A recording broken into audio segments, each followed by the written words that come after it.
Happy Sabbath Day to all the members and holy workers through Jesus Church Jakarta. Selamat hari Sabat untuk seluruh sidang jemaat dan juga pekerja kudus Gereja Sejati Jakarta. May peace and love from our Lord Jesus Christ always fill our heart. Kiranya damai sejahtera Tuhan selalu menyertai di dalam hati kita. In the name of Lord Jesus, I share the sermon. Di dalam nama Tuhan Yesus Kristus, saya berbagi firman Tuhan. Today we will learn from the book of Daniel from chapter 1. Hari ini kita akan belajar dari kitab Daniel pasal pertama. Our title today is Daniel in the Kingdom of Babylon. Judul firman Tuhan pada hari ini adalah Daniel di dalam kerajaan Babel. Who is Daniel? Siapa itu Daniel? I do believe that all of you already knew Daniel. Saya percaya bahwa di antara kita semua pada hari ini mengenal yang namanya Daniel. But we will remember him and also the teaching about him. Dan sekarang, tetapi kita akan mencoba kembali mengingat dan juga belajar apa pengajaran tentang Daniel ini. We already know that Daniel was a prophet chosen by God. Ya, Daniel adalah seorang yang dipilih oleh Allah. He served during the time of exile in Babylon. Dia hidup melayani semasa pengasingan di Babel. The name of Daniel means God is my judge. Nah, arti nama Daniel adalah Allah adalah hakimku. This name also carried hope and also prayer from his parent. Ya, nama ini sesungguhnya ada harapan dan doa daripada orang tuanya. Even though the leader and the people at that time in the kingdom of Judah was in chaos. Ya, kita ketahui pada saat itu kerajaan Yehuda itu sedang rusak, sedang hancur. His parents hoped that God would remain the ultimate judge. Ya, mereka berharap bahwa Tuhan sebagai hakim yang baik gitu ya, hakim yang luar biasa untuk bisa melakukan penghakiman. However, when Daniel in Babylon, ya, ketika Daniel di dalam Babel, his name changed into other names. ya, namanya itu berubah dengan nama yang lain. Let's take a look from Daniel chapter 1 verse 7. Kita akan lihat bersama-sama kitab Daniel pasal pertama ayat yang ke-7. Daniel pasal pertama ayat yang ke-7, pemimpin pegawai istana itu memberi nama lain kepada mereka. Daniel dinamai Belsasar, Hananya dinamai Sadrak, Misael dinamai Mesak, dan Asaria dinamai Abednego. So the Daniel changed his name was changed into Belteshazzar. Ya, Daniel diubah namanya menjadi Belsasar. When we read from Daniel chapter 4, ya, ketika kita membaca Daniel pasal 4, Daniel chapter 4 verse 8, Daniel pasal 4 ayat 8. Daniel pasal 4 ayat yang ke-8, demikianlah firman Tuhan. Pada akhirnya Daniel datang menghadap aku, yakni Daniel yang dinamai Belsasar, menurut nama dewaku, yang penuh dengan roh para dewa yang kudus. Lalu kuceritakan kepadanya mimpi itu. This verse was spoken by King Nebuchadnezzar. Ya, ayat ini berbicara tentang Raja Nebukadnezar. From this verse we know that the name of Belteshazzar is from name of God in Babylon. Ya, kita ketahui di ayat ini bahwa Belsasar ini adalah nama dari Babel. Bel was the name of a god in Babylon. Ya, Bel itu artinya adalah dewa di Babel. And Zazar means treasure. Sasar itu artinya harta karun. Therefore the Belteshazzar means a god who protects. Ya, jadi arti Belsasar adalah Allah yang melindungi, Allah Babel yang melindungi. So the change of the name is make a assimilation process for him. Ya, jadi nama ini sebenarnya adalah proses asimilasi. The Babylonian want the Jewish people is like them. Orang-orang Babel menginginkan agar orang Yahudi itu menjadi seperti mereka. But we know later that Daniel always used his name Daniel when he used his perspective. Tapi kalau kita ketahui di dalam Alkitab, Daniel tetap menggunakan namanya itu Daniel. So he did not use his name Belteshazzar. Dia tidak mau menggunakan nama Belsasar. And also his friend's name Do not use Shadrach, Meshach, and Abednego. Dan juga kita ketahui bahwa 3 sahabatnya, 3 temannya itu juga tidak mau menggunakan nama dari Babel, Sadrak, Meshach, dan Abednego. Because those name also the name of God in Babylon. Ya, karena nama itu adalah nama daripada dewa-dewa di Babel. We have Elder Misael. Ya, kita punya penatua Misael. Do not call him Elder Meshach. Ya, kita tidak memanggil dia adalah penatua Meshach. Because the name of Misael is the Jewish name. Karena nama Misael itu adalah nama dari Yahudi. But Meshach is Babylonian name.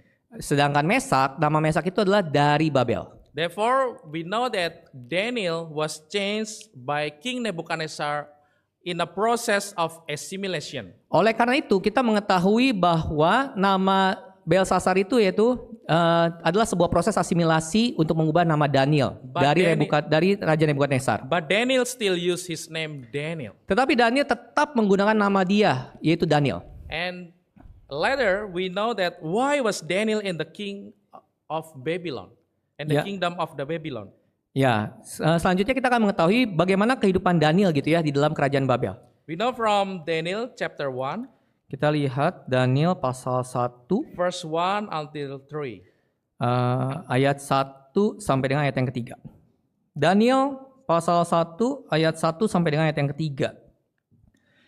Pada tahun yang ketiga pemerintahan Yoyakim Raja Yehuda, datanglah Nebukadnezar Raja Babel ke Yerusalem lalu mengepung kota itu. Tuhan menyerahkan Yoyakim Raja Yehuda dan sebagian dari perkakas-perkakas di rumah Allah ke dalam tangannya. Semuanya itu dibawanya ke tanah Sinear, ke dalam rumah dewanya, perkakas-perkakas itu dibawanya ke dalam perbendaharaan dewanya.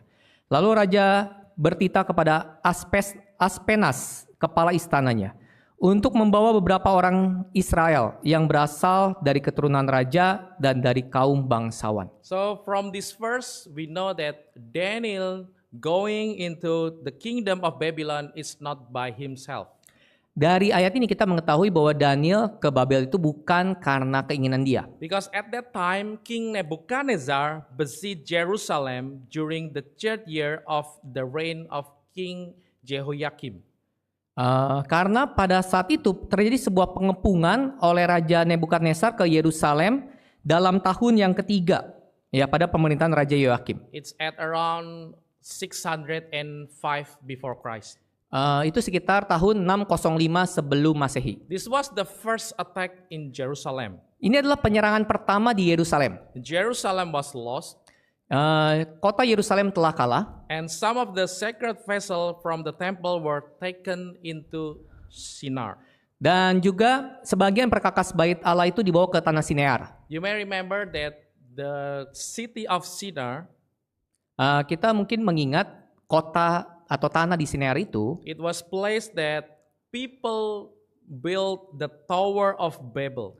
Ya, di mana orang-orang membuat menara Babel di sana. And then God confused their language, therefore the temple was not built. Dan Allah mengkacaukan bahasa mereka sehingga mereka tidak bisa melanjutkan pembangunan daripada menara Babel itu. And in the time of the Nebuchadnezzar, dalam zaman Nebukadnezar, this city became a house for his gods. Kota ini menjadi rumah dewa. And the sacred vessel was stored in that place. Dan perkakas bait suci itu disimpan di tempat ini. And King Nebuchadnezzar did not only take the sacred vessels. Raja Nebukadnezar itu tidak hanya membawa jarahan perkakas kudus. He also took people as captives. Dia juga menawan orang-orang yang bukan sembarangan gitu ya. But he specifically chose several Israelites from royal or noble families. Ya, terkhusus ya, dia menawan daripada orang-orang dari keturunan bangsawan dan juga keturunan raja. And not only the Israelites from the noble and the royal families. Ya, bukan hanya kepada orang-orang Israel dari keturunan raja dan juga bangsawan, but also the young men. Tetapi juga orang-orang muda. Let's take a look from Daniel chapter 1 verse 4. Daniel pasal pertama ayat yang keempat.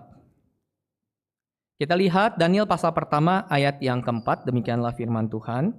Yakni orang-orang muda yang tidak ada sesuatu cela, yang berperawakan baik, yang memahami berbagai-bagai hikmat.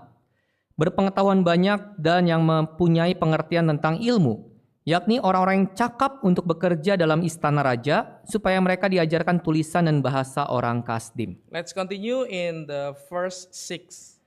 Kita lanjutkan di ayat yang ke-6. Ayat 6, di antara mereka itu ada juga beberapa orang Yehuda, yakni Daniel, Hananya, Misael, dan Asaria. So Daniel and his friends was taken away from the Jerusalem to the kingdom of Babylon.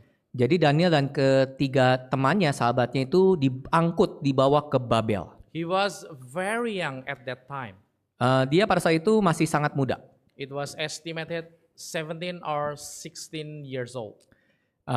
Mungkin estimasinya atau enggak kita bayangkan diperkirakan sekitar 17 atau 16 tahun. So Daniel, when he young, he moved into the kingdom of Babylon. Jadi Daniel itu masih muda, diangkut dibawa ke kerajaan Babel. So what can we learn from the story of Daniel in the kingdom of Babylon? Ya, bagaimana kisah Daniel di dalam kerajaan Babel ini bisa kita dapat mengambil sebuah pengajarannya. For the first point, Dalam poin pertama, Daniel was obedient to God. Daniel itu adalah orang yang taat terhadap Allah. Why can we say that Daniel was obedient to God?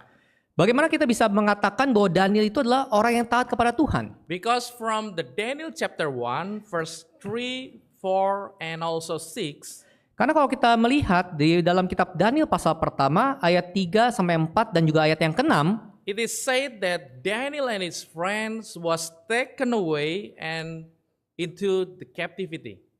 ya, di mana dikatakan bahwa Daniel dan teman-temannya itu diangkut dari Yerusalem ke Babel.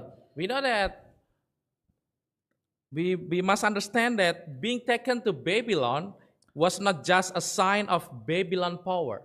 Ya, perlu kita ketahui bahwa untuk bisa kerajaan Babel bisa mengangkut orang-orang itu bukan karena kekuatan superpower daripada kerajaan Babel. It was a sign that God is far more powerful than Babylon. Ini adalah sebuah tanda sesungguhnya Allah itu jauh lebih besar, lebih powerful, luar biasa dibandingkan kerajaan Babel. Let's turn to Daniel chapter 1 verse 2. Kita lihat Daniel pasal pertama ayat yang kedua.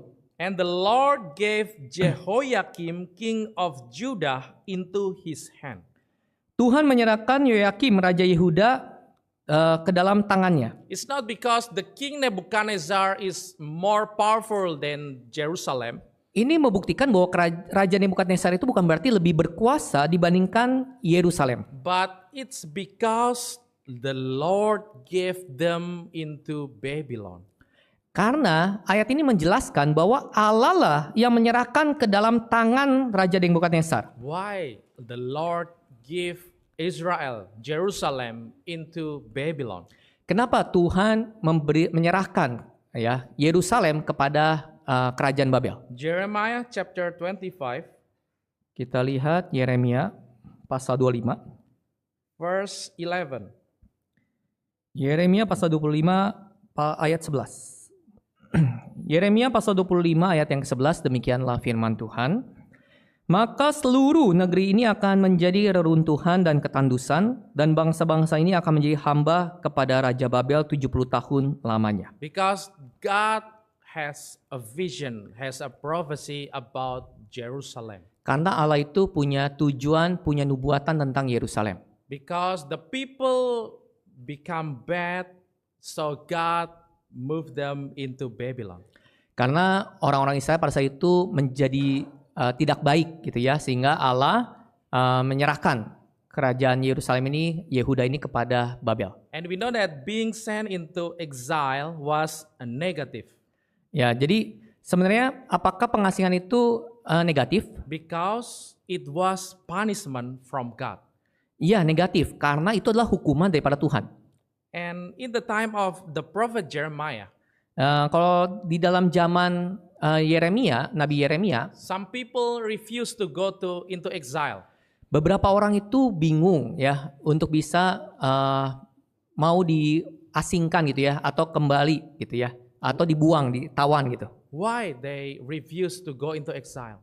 Kenapa mereka bingung gitu ya untuk bisa ikut dalam pembuangan itu? Because there are many false prophecies.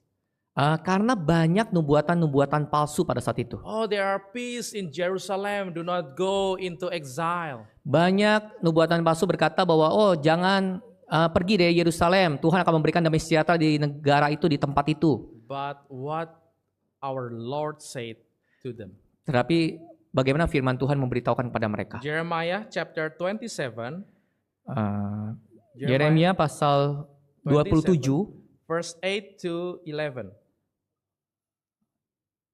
ayat 8 sampai 11. Yeremia pasal 27 ayat 8 sampai 11. Demikianlah firman Tuhan. Tetapi bangsa dan kerajaan yang tidak mau takluk kepada Nebukadnezar, Raja Babel, dan yang tidak mau menyerahkan tengkuknya ke bawah kuk Raja Babel, maka bangsa itu akan kuhukum dengan pedang, kelaparan dan penyakit sampar. Demikianlah firman Tuhan, sampai mereka kuserahkan ke dalam tangannya. Mengenai kamu, janganlah kamu mendengarkan nabi-nabimu, juru-juru tenungmu, dan juru-juru mimpimu, tukang-tukang ramalmu, dan tukang-tukang sihirmu yang berkata kepadamu, janganlah kamu mau takluk kepada Raja Babel, sebab mereka bernubuat palsu kepadamu dengan maksud menjauhkan kamu dari atas tanahmu, sehingga kamu kucerai-beraikan dan menjadi binasa. Tetapi bangsa yang mau menaruh tengkuknya ke bawah kuk Raja Babel dan yang takluk kepadanya, maka mereka akan kubiarkan di atas tanahnya. Demikianlah firman Tuhan, dan mereka akan mengolahnya dan diam di sana.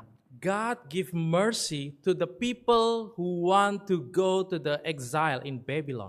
Ya, Tuhan memberikan damai kepada orang-orang yang mau dibuang atau ditawan ke Babel. Because God want them to understand. Ya, karena Tuhan mau agar mereka mengerti. But the exile of the captivity is good for them.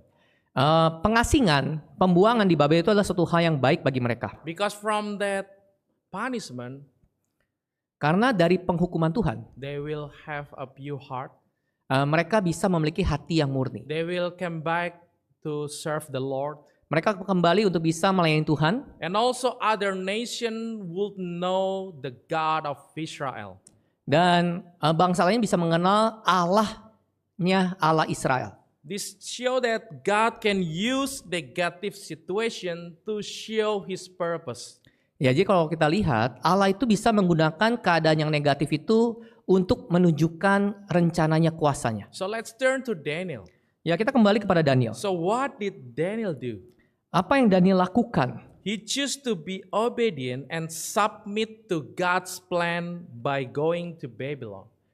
Jadi Daniel itu tetap taat dan tetap mengikuti rencana dan kehendak Tuhan. We know that when we are young, ya, kita tahu bahwa kita masih muda, waktu kita masih muda, we have a lot of plan to our future. Kita punya baik sekali rencana untuk masa depan kita. It's not easy to share our future to the Lord.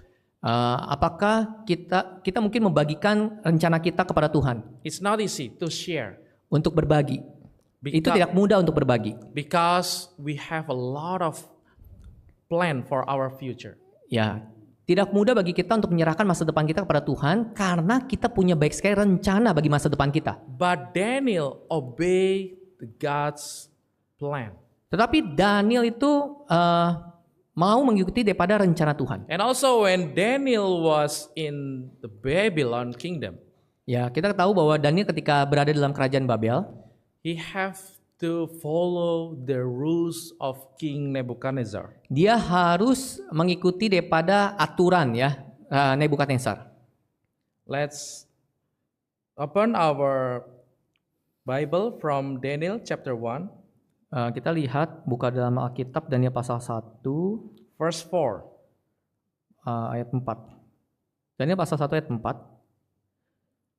Yakni orang-orang muda yang tidak ada sesuatu cela, yang berperawakan baik, yang memahami berbagai-bagai hikmat, berpengetahuan banyak, dan yang mempunyai pengertian tentang ilmu. Yakni orang-orang yang cakap untuk bekerja dalam istana raja, supaya mereka diajarkan tulisan dan bahasa orang Kasdim. Before Daniel work or serve in the kingdom of Babylon, ya, ketika Daniel akan melayani daripada kerajaan Babel, he must follow the training. Dia harus mengikuti pelatihan di Babel. He must learn the language and literature of the Chaldeans. Dia harus belajar bahasa, tulisan dan bahasa orang Kasdim itu, dan juga literatur Babel. Imagine, you are conquered by other nation.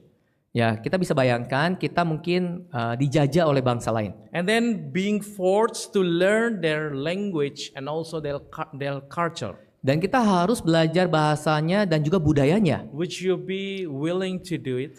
Apakah kita mau belajar bahasa dan budayanya kepada bangsa yang menjajah kita? It's not easy. Ini bukanlah perkara mudah. For example, we know the prophet of Jonah. Ya, kita tahu sebagai contohnya adalah Nabi Yunus.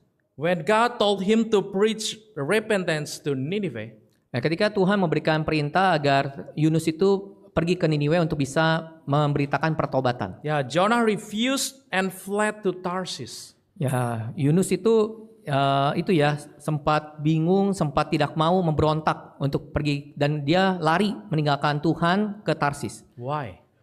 Ya, kenapa? Because he did not want the nation that is an enemy of Israel being saved. Karena dia tidak mau agar musuh daripada bangsa Israel itu bisa diselamatkan. Even when he preached to Nineveh, walaupun dia memberitakan pertobatan kepada Niniwe, he also want them to be destroyed.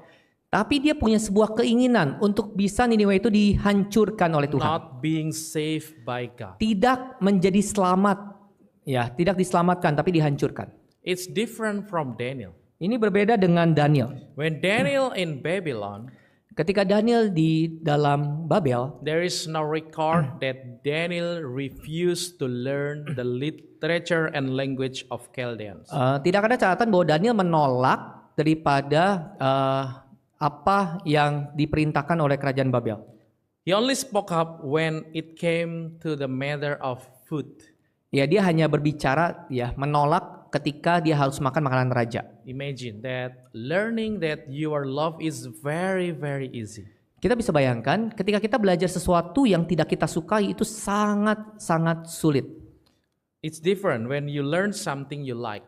Itu berbeda dengan apa yang kita suka, kita pelajari itu akan jauh lebih mudah. Daniel learning the language and literature for 3 years. Daniel itu belajar literatur bahasa Kasim itu selama 3 tahun. We know that learning a new language is not just learn the vocabulary. Kita ketahui bahwa belajar bahasa itu bukan hanya menghafal atau mengetahui kosakata saja. It's also learn the whole structure. Tetapi kita perlu mempelajari keseluruhan daripada struktur kalimat, struktur bahasa itu. Indonesia has SPOK. Ya, Indonesia tahu ada itu ya, SPOK. In Mandarin, they are different. Di dalam bahasa Mandarin berbeda. In English, there is also a period of time or tenses. Ya, di dalam bahasa Inggris ada waktu, yaitu tenses gitu ya. So, periode waktu. So every language has their own structure. Jadi setiap bahasa itu punya strukturnya masing-masing. Therefore, it's not easy to Jadi, learn the new language. Ini bukan perkara mudah untuk bisa belajar bahasa baru. I recall a testimony about our preachers in South Korea. Saya akan memberikan kesaksian tentang pendeta kita di Korea Selatan. Before becoming preachers, sebelum menjadi pendeta, they were sent to study theology in Taiwan. Mereka dikirim untuk bisa belajar teologi di Taiwan. Of course, the lesson were not delivered in Korean.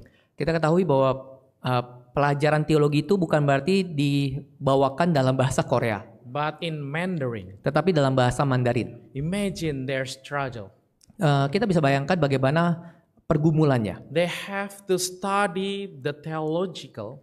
Mereka harus belajar teologi. But they also have to master the new language. Tapi mereka juga harus menguasai daripada bahasa baru itu, bahasa Mandarin. Even the General Assembly of Taiwan. Dan waktu itu Majelis Pusat Gereja Taiwan forbid them to sitting next to her mates from same country.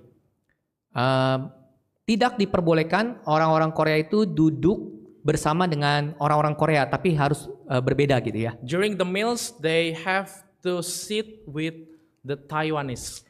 Jadi pada saat makan, sarapan, mereka harus duduk dengan orang-orang Taiwan, nggak boleh sesama orang Korea. And they they can eat when they memorizing and also spoke 10 sentences in Mandarin.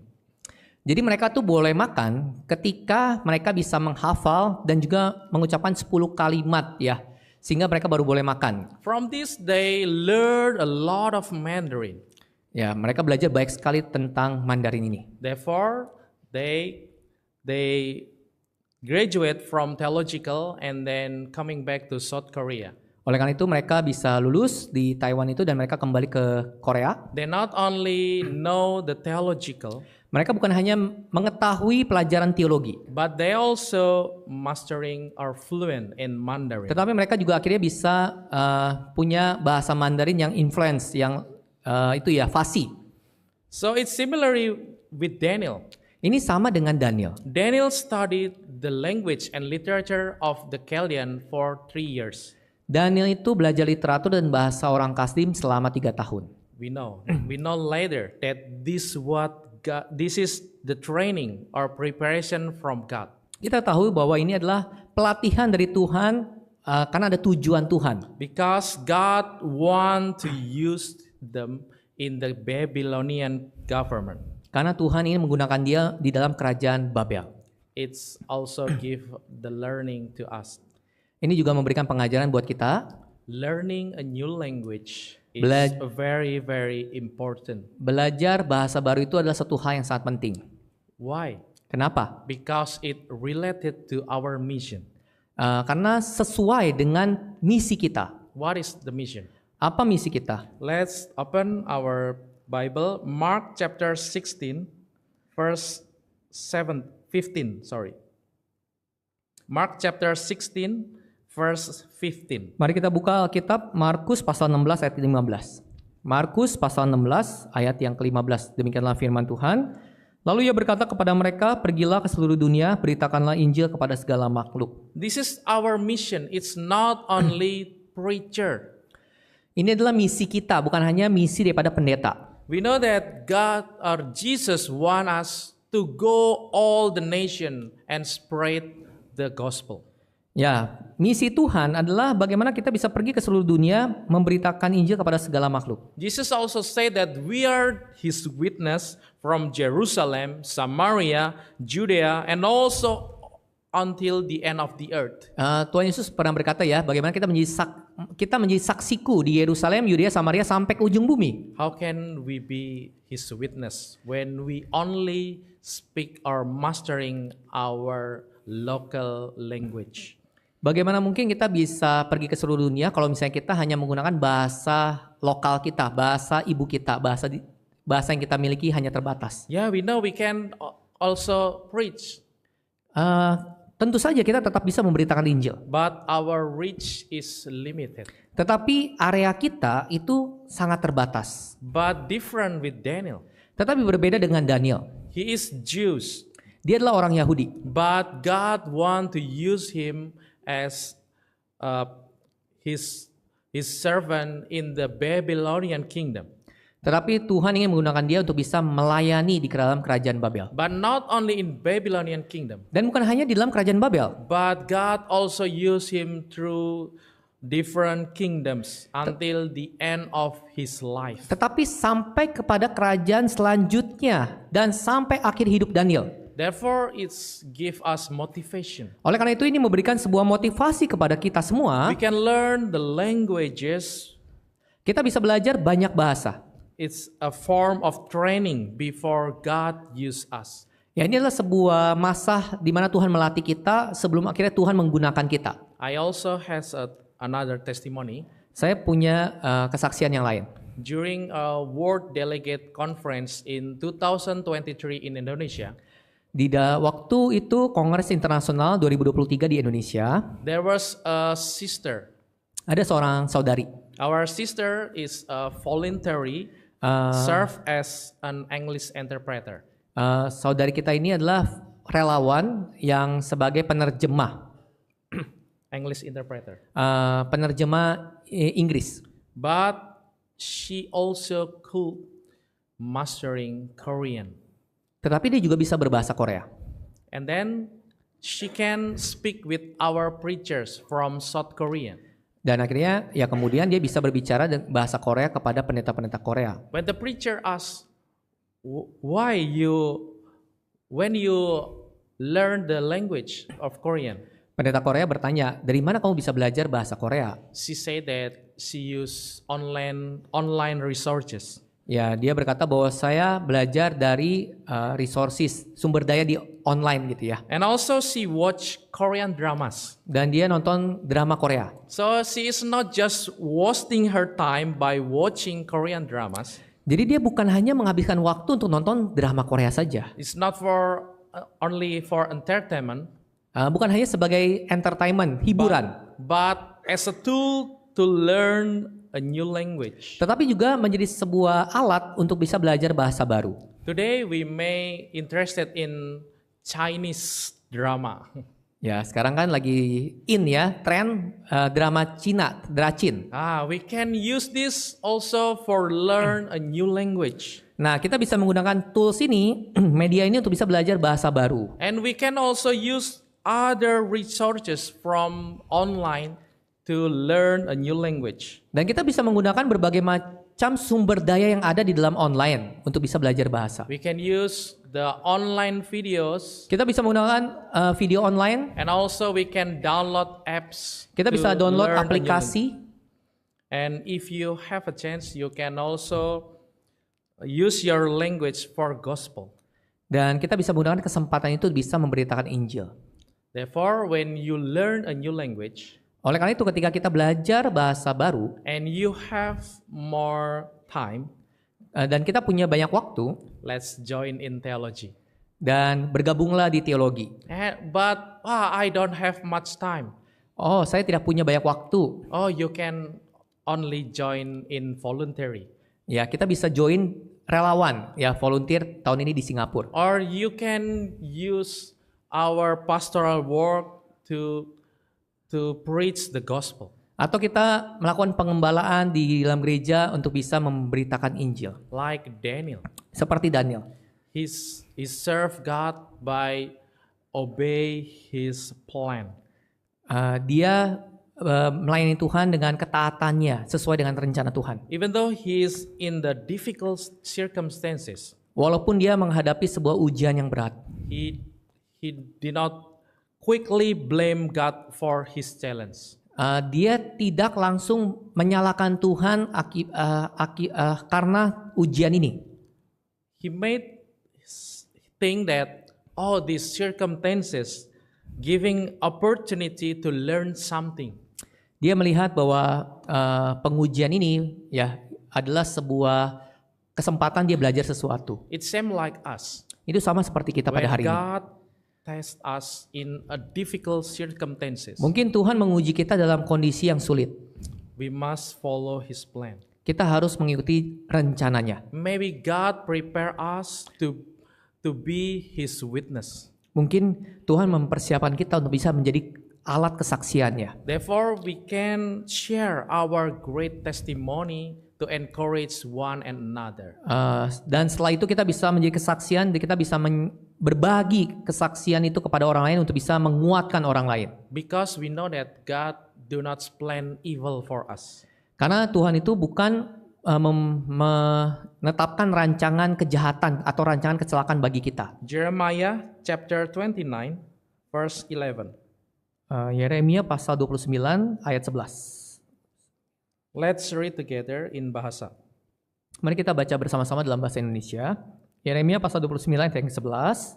Sebab aku ini mengetahui rancangan-rancangan apa yang ada padaku mengenai kamu. Demikianlah firman Tuhan, yaitu rancangan damai sejahtera dan bukan rancangan kecelakaan, untuk memberikan kepadamu hari depan yang penuh harapan.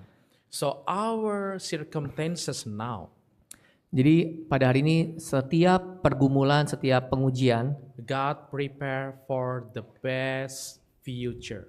Tuhan mempersiapkan masa depan yang indah buat kita. Therefore, always obey God's plan. Oleh karena itu kita harus terus taat kepada rencana Tuhan. Same like Daniel. Seperti Daniel. This is the first point. Ini adalah poin pertama. And then the second point, Dan poin yang kedua, Daniel was faithful to God. Daniel itu setia terhadap Allah. How do we know that Daniel was faithful to God? Bagaimana kita bisa mengetahui bahwa Daniel itu setia kepada Tuhan? Let's turn to Daniel chapter 1, Kita buka dalam Daniel pasal 1. verse 8. Daniel pasal 1 ayat 8. Daniel pasal 1 ayat yang ke-8, demikianlah firman Tuhan. Daniel berketetapan untuk tidak menajiskan dirinya dengan santapan raja dan dengan anggur yang biasa diminum raja. Dimintanyalah kepada pemimpin pegawai istana itu supaya ia tak usah menajiskan dirinya. We know that Daniel, while he learned the language in Babylon, Kita tahu bahwa sementara Daniel belajar bahasa di dalam kerajaan Babel, he forbid himself not to eat and drink from the king delicacies. dia menolak, dia tidak mau taat ketika dia disuruh makan santapan raja dan minum anggur yang biasa diminum raja. Because Daniel thinks that this food and wine will defile himself.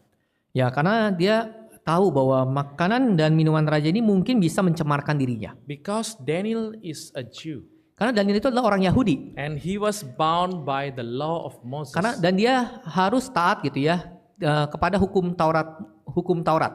In the law of Moses, there are a lot of things that as a Jew he cannot eat. Di dalam hukum Taurat Musa banyak hal yang tidak boleh kita makan ini, makan itu. And also he cannot eat blood. Dan tentu saja dia tidak boleh minum darah. So you know that the food was prepared by non-Jews. Jadi kita ketahui bahwa makanan ini dipersiapkan oleh orang-orang Babel, bukan orang-orang yang Yahudi. So Daniel could not know that the food was kosher or not. Jadi Daniel itu tidak mengetahui apakah makanan ini benar-benar murni atau makanan ini sudah dicemarkan karena yang mempersiapkan adalah orang Babel. And also in Muslim we know that terms halal. Kalau dalam orang itu mayoritas mengenal halal. So therefore Daniel purposed in his heart not to defile himself. Jadi Daniel itu berketetapan dalam hatinya untuk tidak menajiskan dirinya. But he did not just keep it in his heart. Dia tetap bertekad dalam hatinya bahwa dia tidak menajiskan dirinya. But Daniel showed it through his action. Dan ia menunjukkannya melalui tindakannya, saudara. What he did? Apa yang dia lakukan? He just asking for permission from Aspenas. Dia meminta izin kepada Aspenas. He showed that faith without action is dead. Kita ketahui bahwa iman tanpa perbuatan adalah mati. Even though the many Jewish leader and also people has lost their faith in God. Meskipun mungkin banyak orang-orang Yahudi yang di Babel itu kehilangan imannya atau orang-orang lain tidak bisa mempertahankan imannya. But Daniel remained his faithful to God. Tetapi Daniel tetap menjaga kesetiaannya kepada Tuhan. Because it is written there is only Daniel who refused not to eat, not to drink from the king delicacies. Daniel itu dia tetap menjaga untuk tidak makan dan minum daripada apa yang telah ditetapkan oleh raja. And also we know that his loyalty to God it's not depend on the location. Kita ketahui bahwa kesetiaan kita kepada Tuhan tidak dipengaruhi di mana kita berada. Daniel in Jerusalem or in Babylon, he still faithful to God. Daniel mau di Yerusalem atau di Babel, dia tetap menjaga kesetiaannya kepada Tuhan. This give us a lesson. Ini memberikan pengajaran buat kita. Do not only be faithful when you are in the certain place like church. Agar kita jangan hanya setia kepada Tuhan ketika kita berada di dalam gereja. Wherever you are, you must be faithful to God. Dimanapun kita berada, kita tetap setia kepada Tuhan. At work, at the road, or in your neighborhood, or wherever you are, you must show that you are faithful to God. Di rumah, di tempat kerja, di jalan, dimanapun kita berada, di tetangga kita, di keluarga kita gitu ya. Dimanapun kita berada, kita tetap setia pada Tuhan. Therefore, people should know that, you are faithful to God. Sehingga orang lain bisa melihat bahwa kita adalah orang yang percaya Tuhan, kita adalah orang yang setia pada Tuhan. You are different from the world. Kita berbeda dengan orang-orang dunia. For example, Sebagai contoh, you obey the traffic rules. kita menaati lampu-lampu lalu lintas. It's not just because our vehicle, our car, or our motorcycle, there is sticker through Jesus Church. Itu bukan karena mobil kita atau motor kita itu ada stiker Gereja Yesus Jati. But it shows that we are faithful to God. We want to follow the rule. Ya, karena kita adalah orang yang beriman, orang yang setia kepada Tuhan dan kita mau menaati aturan. Even there is sticker or without sticker, we must have faithful to our God by follow the rule. Ya, mau ada stiker, nggak ada stiker, kita tetap mengikuti aturan yang ada. Because Daniel was faithful, Karena Daniel setia, God only show his faithful to him. maka Allah juga menunjukkan kesetiaannya kepada dia. Let's turn to Daniel chapter 1 verse 9. Kita lihat Daniel pasal 1 ayat 9. Daniel pasal 1 ayat 9. Maka Allah mengaruniakan kepada Daniel kasih dan sayang dari pemimpin pengawal istana itu. So it's not because Pegawai. Daniel was faithful, Ini bukan hanya Daniel yang setia, but God shows his faithful to Daniel. tetapi Allah menunjukkan kesetiaannya kepada Daniel. God helped Daniel find favor and compassion in the eyes of the chief eunuch. Daniel ini dibantu oleh Allah sehingga menimbulkan kasih sayang dari pemimpin. Without God's help, Tanpa bantuan Tuhan, Daniel request might have been rejected.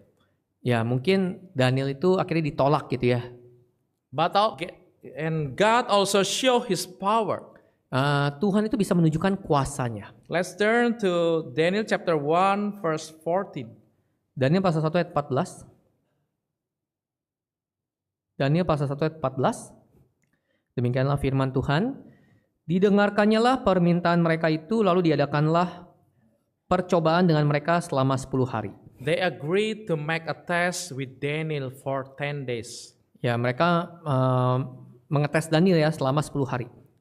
And after 10 days, Dan setelah 10 hari, let's turn to verse 15. kita lihat ayat 15. Setelah lewat 10 hari, ternyata perawakan mereka lebih baik dan mereka kelihatan lebih gemuk daripada semua orang muda yang telah makan dari santapan raja. It was nonsense, Ya, jadi kalau kita lihat ya, tidak ada sesuatu yang terjadi. but it happened to Daniel and his friends. Tapi terjadi sesuatu kepada Daniel. However, they eat just vegetable and drink water. Walaupun mereka makan sayur-sayuran dan minum air putih, Their body are fatter than the people who drink and ate the king delicacies. perawakan mereka lebih baik. Mereka lebih gemuk, lebih sehat dibandingkan orang muda yang telah makan dari santapan raja. How can it be? Bagaimana itu bisa terjadi? It because God's faithful to them. Karena kesetiaan Tuhan ditunjukkan kepada Daniel dan sahabat-sahabatnya. And God give Daniel and his friend wisdom and understanding beyond everyone else. Dan Allah memberikan juga kebijaksanaan, pengertian kepada Daniel dan ketiga sahabatnya melebihi daripada orang-orang Babel. They only eat vegetable and drink water. Ya, dia hanya makan sayuran dan juga minum air. How can they become more smarter than they are who eat protein or wine, the best food for their nutrition? Bagaimana mungkin Daniel bisa lebih pintar dengan sahabat-sahabatnya dibandingkan dengan orang-orang muda yang makan protein, yang minum anggur, santapan raja. Verse 17. Ayat 17. Ayat 17, demikianlah firman Tuhan. Kepada keempat orang muda itu Allah memberikan pengetahuan dan kepandaian tentang berbagai-bagai tulisan dan hikmat. Sedang Daniel juga mempunyai pengertian tentang berbagai-bagai penglihatan dan mimpi. So from this verse we know that God always help Daniel. Dari ayat ini kita bisa mengetahui bahwa Allah telah menolong Daniel. God shows his faithfulness to Daniel. Allah menunjukkan kasih setianya kepada Daniel. Why? Kenapa? Because Daniel also faithful to God. Karena Daniel juga setia kepada Tuhan. From Exodus chapter 20 Di dalam kitab Keluaran pasal 20 verse 6, ayat 6. Exodus chapter 20, verse 6. Keluaran pasal 20 ayat 6. Demikianlah firman Tuhan, tetapi aku menunjukkan kasih setia kepada beribu-ribu orang, yaitu mereka yang mengasihi aku dan yang berpegang pada perintah-perintahku. Therefore, Daniel always keep his commandment not to defile himself. Ya, Daniel itu tetap memegang daripada peraturan dan ketetapan Tuhan. Therefore, God always shows his faithfulness to him. Sehingga Allah menunjukkan kasih setia kepada orang-orang yang selalu setia kepada Tuhan. I remember a story of our member. Saya teringat dengan cerita jemaat kita. This member came from Taiwan, Jemaat ini berasal dari Taiwan, but he was studied in Europe. tetapi dia belajar di Eropa. There was no church at that time, Pada saat itu di Eropa belum ada gereja, but he stayed to keep the Sabbath. tetapi dia punya komitmen untuk memegang hari Sabat. Even though he was alone, Walaupun dia sendirian, he just only prayed, read Bible, and also sang the hymns every Sabbath day. dia tetap berdoa, membaca Alkitab dan menyanyikan puji-pujian. But he do it in faithfully. Ya, dia lakukannya dengan setia. And then he decide to give himself, to dedicate his life to God. Dan akhirnya dia mempersembahkan diri untuk bisa berdedikasi gitu ya, mempersembahkan diri kepada Tuhan. Because he want to make the church in the Europe. Dia mau ada gereja di Eropa itu. And thank God, now he is a preacher. Dan puji Tuhan, dia sekarang adalah seorang pendeta. And also ministering the True Jesus Church in Europe. Dan juga melakukan pelayanan di gereja kita di Eropa. Therefore, it's become our lesson. Oleh karena itu juga memberikan sebuah pengajaran buat kita pada hari ini. It's become our example. Ini sebagai contoh bagi kita. Wherever we are, we also want to remember and keep the Holy Sabbath. Dimanapun kita berada, kita tetap harus mengingat dan menguduskan hari Sabat. Even though we are alone, Walaupun kita sendirian, we have to faithful in God's commandment, ya kita harus tetap setia berpegang pada perintah Tuhan. especially in the Sabbath day. Nah, terspesifik ya adalah memegang hari Sabat. We have to remember and keep it holy. Kita harus ingat dan kuduskan Sabat itu. May the spirit of faithfulness stay with us wherever we are. Ya, sehingga semangat itu harus kita jaga, kita pegang dimanapun kita berada. And also may God's faithfulness always be with us. Dan juga kesetiaan Tuhan akan ditunjukkan kepada kita juga. Today we learn from Daniel in the kingdom of Babylon. Hari ini kita sudah belajar Daniel di dalam kerajaan Babel. The first point, Poin pertama, Daniel was obedient to God. Daniel itu setia terhadap Allah. Even when the situation was difficult. Walaupun dalam situasi yang sangat sulit. And then Daniel was faithful to God. Dan Daniel setia terhadap Allah. He's standing firm, his faith wherever he was. Dia tetap teguh pada imannya dimanapun dia berada. Therefore, from this lesson, we want to follow Daniel's example. Oleh karena itu pada hari ini kita sudah belajar tentang contoh Daniel. All the glory for the Lord. Amen. Segala kemuliaan hanya bagi nama Tuhan. Amin.